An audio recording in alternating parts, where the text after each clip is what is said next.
Hey, Dr. Binocs. Hey, who's that? It's me, the pond. Oh, how are you? Not good. Humans are dirtying me. Oh, that's sad. They're actually harming our ecosystem. Oh, that reminds me about today's topic, ecosystem. Come, let me tell you all about it. Zoom in. Ecosystem is a community of living organisms along with their natural habitat and the non-living components of their environment. This network of living and non-living components in a given area is known as an ecosystem.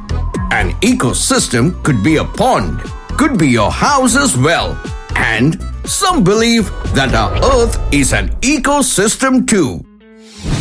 Ecosystem includes two major components, biotic and abiotic components. Abiotic components are the non-living elements of the system, such as air, water, sunlight, nutrients, and temperature.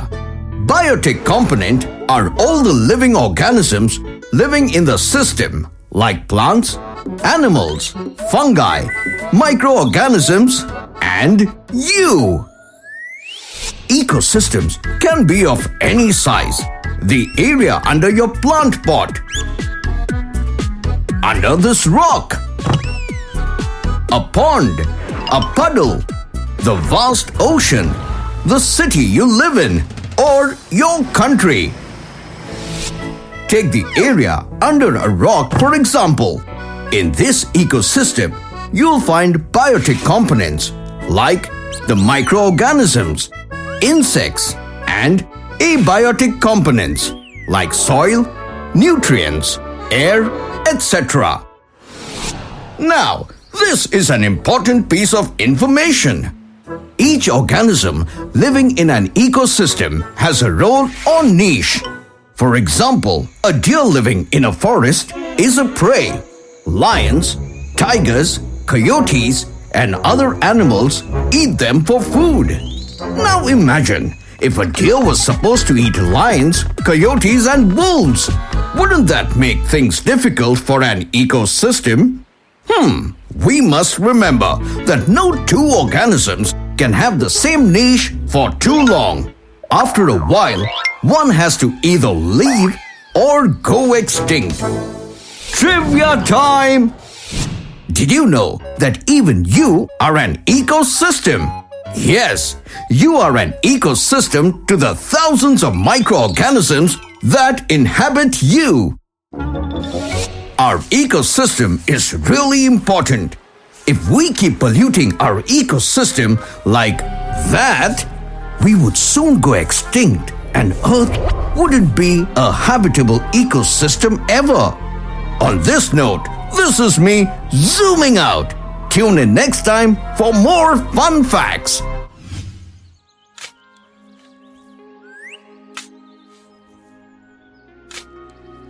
What, Dr. Twig?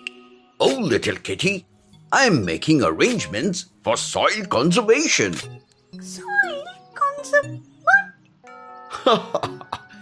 It's soil conservation, kitty.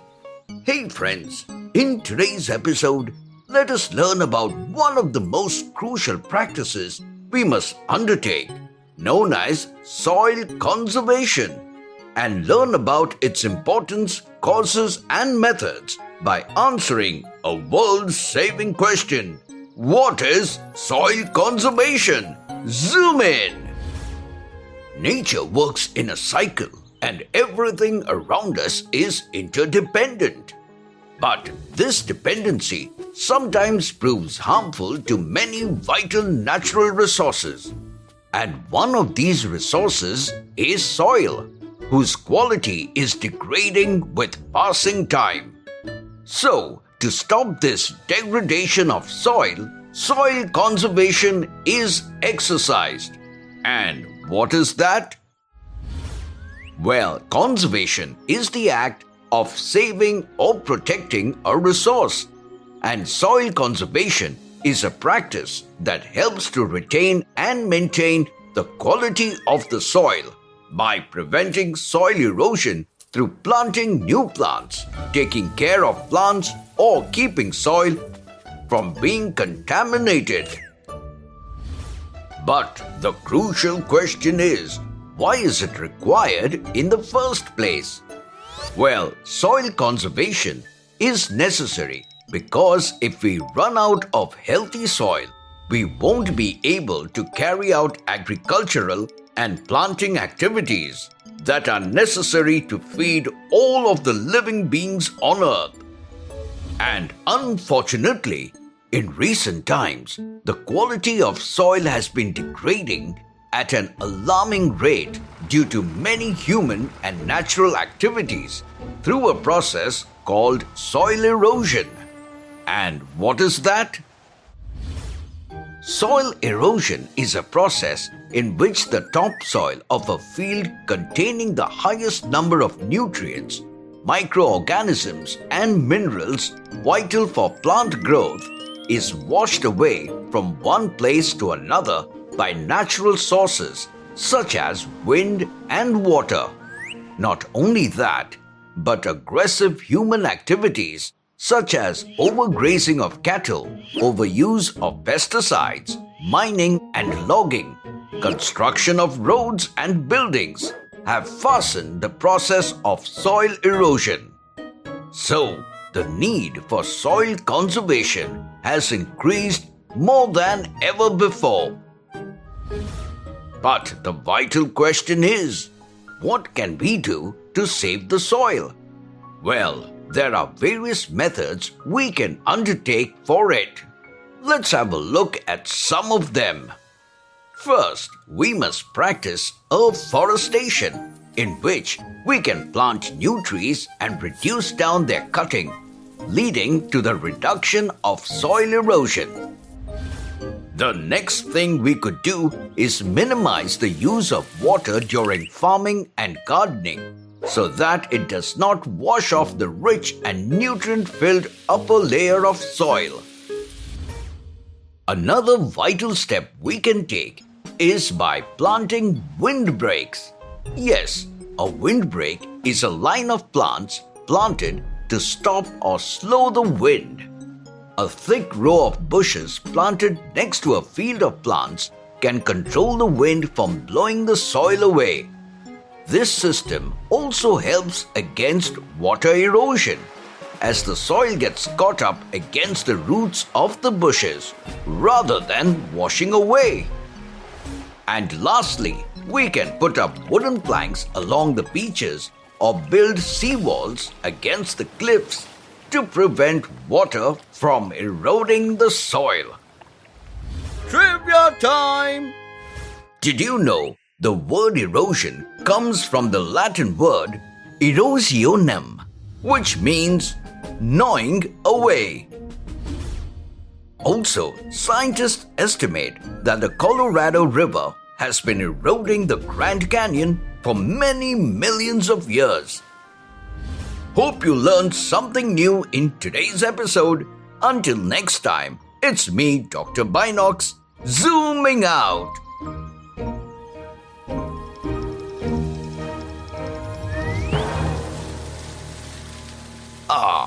Never mind.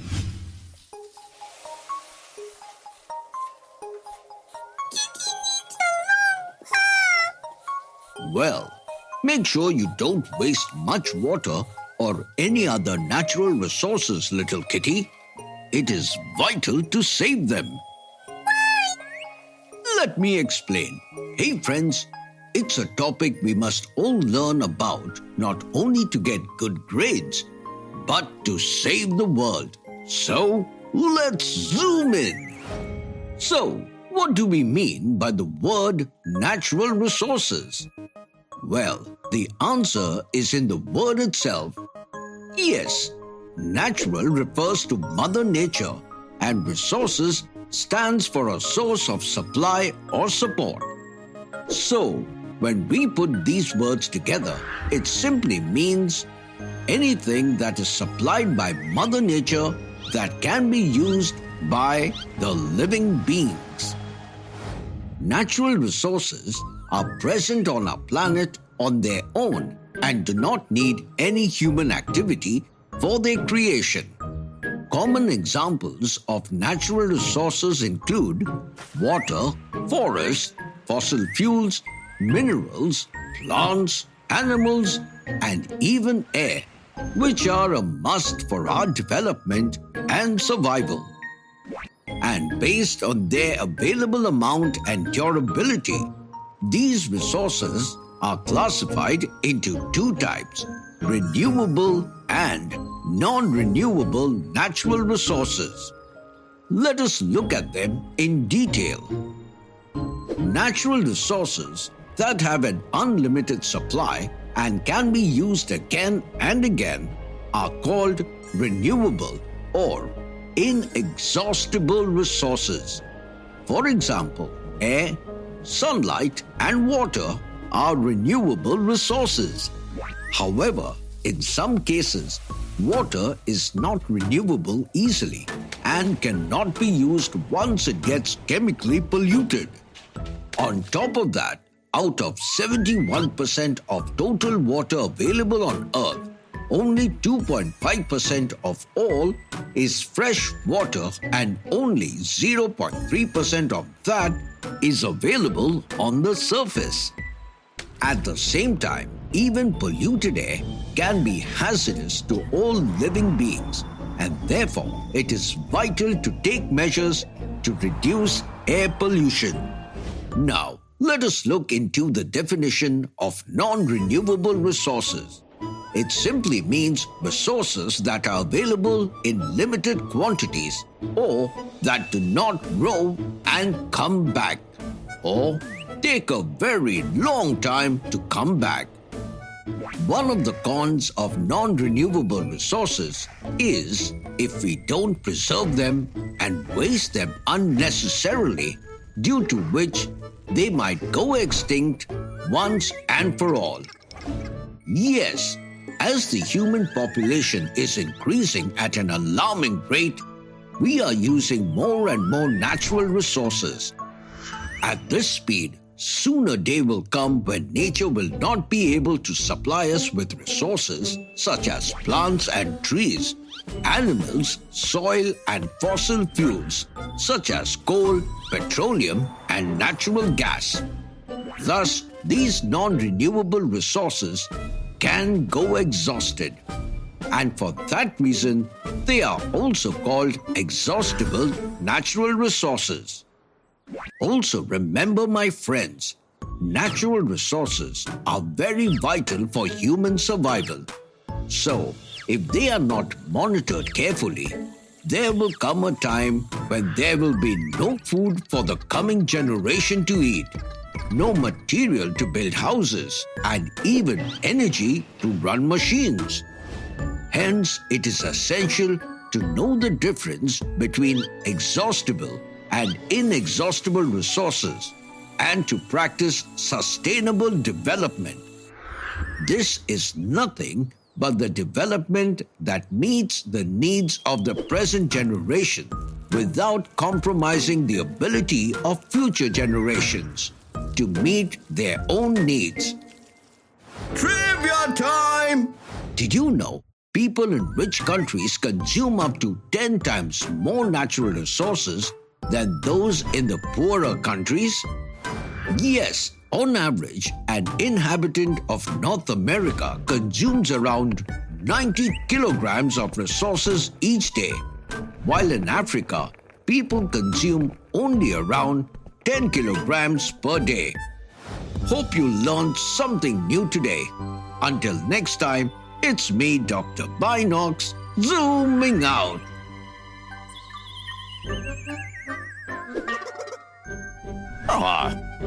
Never mind. Oh, what are you drinking, little kitty? It's better you sip some natural sources of energy than artificial ones. Why? That's an excellent question. So, in today's episode, let me take you to this energetic world of energy and look at the sources of energy. Zoom in. Before we look into the energy sources, let us see what energy is in the first place. Well, according to the classical definition, energy is the ability to do work. But the vital question is, from where do we get so much energy? Well, according to the law of conservation of energy, energy can neither be created nor be destroyed. It can only be wasted. Sorry, bad joke. But it may be transformed from one form to another. And if you take all forms of energy into account, the total energy of an isolated or closed system like the universe always remains constant. How? We can learn more about it by observing how the sources of energy work, which can be classified into two forms: renewable and non-renewable sources of energy. And what are they? Renewable source is a natural resource that causes no impact on nature. They are available in abundance in nature and are sustainable. These resources of energy can be naturally refilled and are safe for the environment. Good examples of renewable sources of energy are solar energy, wind energy, biomass, geothermal energy, and hydropower energy. So, let us look at them one by one, starting with solar energy. The heat and light we receive from the sun are solar energy. This energy is then converted into electric energy with the help of solar panels. Also, it can be converted to thermal energy to heat our homes or water. Next comes another unlimited source called wind energy, which is produced through the wind. This wind can be harnessed and converted into electricity using man-made structures called wind turbines that can light up our houses and schools. Now, let us look into biomass, which is renewable organic matter that comes from plants and animals. Examples of biomass include wood, crops, and animal waste that can be turned into fuel. Next on the list is geothermal energy that comes from the heat inside the earth. It can be used to produce electricity, heat homes and buildings, and provide hot water. Speaking of water, moving water can also produce energy in the form of hydropower that can generate electricity. It is one of the oldest and largest sources of renewable energy that is available in plenty on Earth. But what is limited is non-renewable sources of energy that can run out of supply as time passes. Some examples of these are natural gas, coal, petroleum, nuclear energy, and hydrocarbon gas liquids. These are not only exhaustible but can have an impact on the environment by causing pollution. So, it's vital to limit our dependency on non-renewable sources of energy and find an alternative solution with the help of renewable source of energy as a way to help reduce and avoid carbon dioxide emissions for a better and safer future. Trivia time! Did you know the word energy is derived from the ancient Greek word energia? Yes, this word was created by Aristotle in 384 BC. Hope you learned something energetically vital today. Until next time, it's me, Dr. Binox, zooming out. Kitty drinks natural energy. Never mind.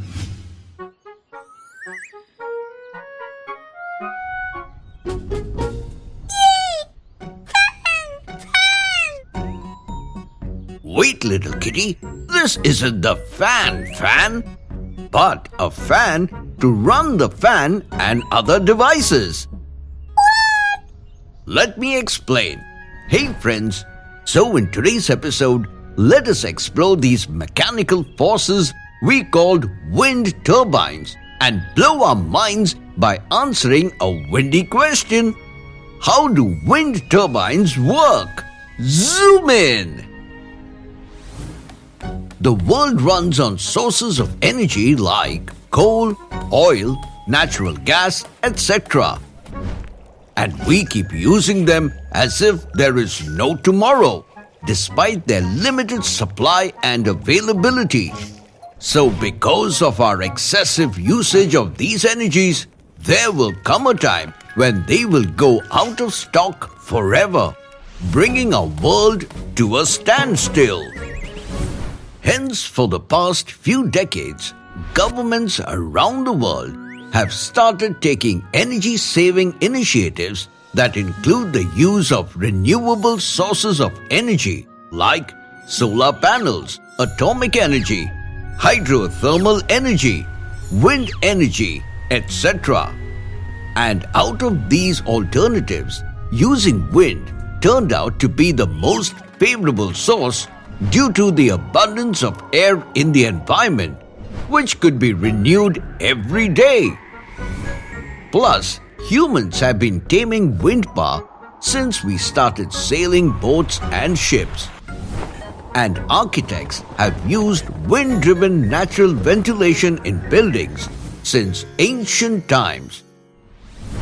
Later, traditional windmills were commonly used to pump water and grind grains. Now, the only question was to convert this free-flowing resource into electric energy. So, in the late 19th century, a Scottish electric engineer, Professor James Blyth, took this challenge. And in July 1887, he built a cloth-sailed wind turbine in his garden that generated current to power lights in his cottage, which thus became the first house in the world to be powered by wind-generated electricity. Let me explain how. You see, when the wind moves, the kinetic energy contained in the air currents rotates the turbine's blade. The blades are then attached with a low-speed shaft located in the nacelle and box-like structure at the top of a wind turbine. But to produce electricity, it's essential to increase the speed of the low-shift shaft. And that's when the gearbox comes into play, which accelerates the speed over 100 times and transfers it to the high-speed shaft, which is connected to a generator that converts the kinetic energy into electricity. This electrical energy then passes through a transformer that steps up the voltage to be transported on the national grid or used by the local sites to light up the world around us. Trivia time! Did you know the largest wind turbine in the world is located in the US in Hawaii? Yes, it stands 20 stories tall and has blades the length of a football field. That's huge! Really huge! Hope you learned something new today. Until next time, it's me, Dr. Binox, zooming out.